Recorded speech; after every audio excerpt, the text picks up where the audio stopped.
నీ జీవితానికి చావు పరిష్కారం కాదు.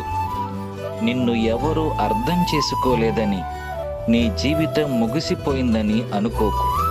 నీ కన్నీళ్లను మనుషులు చూడకపోయినా నీ ప్రతి కన్నీటి బొట్టును దేవుడు చూశాడు.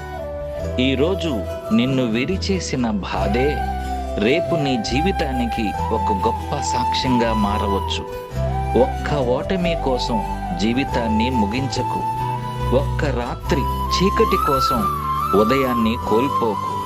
నీకు ముగింపు అనిపిస్తున్న చోట దేవుడు ఒక క్రొత్త అధ్యాయాన్ని మొదలు పెట్టవచ్చు. నిన్ను వదిలిపోయిన మనిషి కోసం నీ జీవితాన్ని వదులుకోకు. నిన్ను సృష్టించిన దేవుడు ఇంకా నిన్ను వదల్లేదు.